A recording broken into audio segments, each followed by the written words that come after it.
kenapa rahasia Nabi Muhammad diangkat Nabi baru umur 40 tahun. Itu rahasianya adalah, di antara rahasianya, bahwa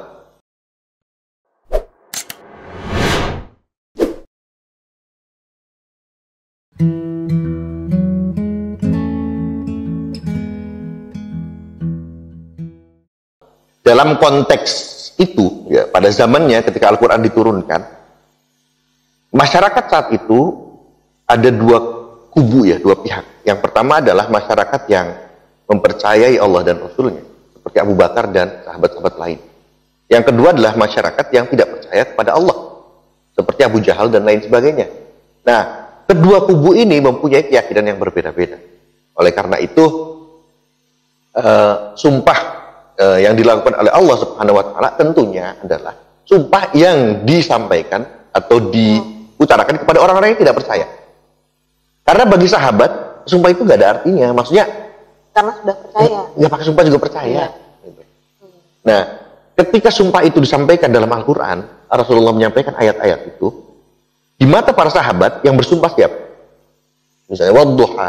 Rasulullah menyampaikan ayat itu, wadduha. Sahabat mengartikan itu yang bersumpah siapa? Apakah Rasulullah, apakah Allah Ya. sendiri gitu ya? Iya kan? Iya. Iya, yang bersumpah siapa? Karena ini firman Allah, maka sudah pasti sahabat menyatakan itu adalah sumpahnya Allah. Bukan Rasulullah yang bersumpah. Karena dalam Al-Quran itu firman-Nya Ya. Allah. Tetapi di mata kaum musyrikin, ketika Nabi Muhammad menyatakan wadduha wal laili idza saja, yang bersumpah adalah Nabi Muhammad. Karena mereka tidak percaya Al-Quran ini adalah wahyu Allah. Nah, baik itu sumpahnya diyakini oleh umat Islam sebagai sumpahnya Allah, maupun diyakini oleh kaum Quraisy sebagai sumpahnya Nabi Muhammad sendiri, tentunya sama-sama membutuhkan kredibilitas. Karena orang yang suka bohong terus bersumpah tidak akan dipercaya tuh. Dari sinilah Nabi Muhammad juga mempertaruhkan kredibilitasnya di hadapan orang. Maka itu kenapa rahasia Nabi Muhammad diangkat Nabi baru umur 40 tahun. Itu rahasianya adalah, di antara rahasianya, bahwa selama lahir, ya, dan bertumbuh kembang di masyarakat sampai Rasulullah umur 40, yang dilakukan oleh Rasulullah adalah membangun kredibilitas. Agar ke depan ketika Allah menyampaikan wahyunya melalui lisan Nabi Muhammad, orang sudah langsung percaya. Ya, track record dan sebagainya itu sudah. Itu penting, harus ya. dibangun dari awal. Ya. Yang dilakukan oleh Nabi Muhammad adalah membangun kredibilitas dari umur anak-anak sampai dewasa, sampai umur 40 tahun. Di mana Nabi Muhammad tidak pernah berbohong, Nabi Muhammad tidak pernah mencaci maki, tidak pernah memecah belah umat, tidak pernah mengingkari janjinya. Semua akhlak terbaik ada pada diri Rasulullah, dan Rasulullah sebagai makhluk atau masyarakat yang paling dicintai, anggota masyarakat yang paling dicintai. Nah, ketika Nabi Muhammad mengatakan bahwa aku adalah Rasulullah, sebagian besar orang langsung percaya. Dan yang paling fenomenal ya Abu Bakar As-Siddiq yang langsung percaya dengan apa yang dilakukan Rasul. Karena seumur hidupnya nggak pernah bohong. Nah, penting untuk pemirsa, dari sekarang, mulai dari sekarang deh, mari kita bangun kredibilitas agar kita tidak mengumbar sumpah.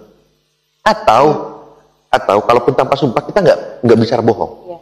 Kita selalu membicarakan kebenaran dan kebenaran. Jadi bahkan ketika kita mengatakan kebenaran tanpa bersumpah pun orang sudah percaya. Orang akan percaya. Karena kita sudah membangun kredibilitas itu sebelumnya. Gitu. Iya. Nah, itu yang dilakukan oleh Nabi Muhammad. Bayangkan kalau kredibilitas itu tidak terbangun. 5 tahun sebelum Nabi Muhammad menjadi Nabi, umur 35 sekitar, itu ada peristiwa pembongkaran Ka'bah, renovasi.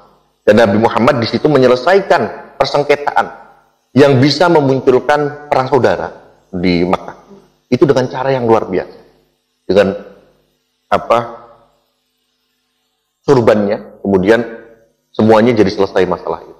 Masing-masing kepala suku memegang ujung-ujung sorban gitu ya, pinggiran-pinggiran sorban, dan semua terpuaskan. Dari situlah Nabi Muhammad mendapatkan gelar Al-Amin. Jadi membangun kredibilitas itu penting. Kredibilitas tidak dibangun dengan sumpah. Kredibilitas dibangun dengan moral, akhlak yang baik. Maka kalau misalnya kredibilitasnya sudah terbangun, itu tanpa sumpah orang akan percaya.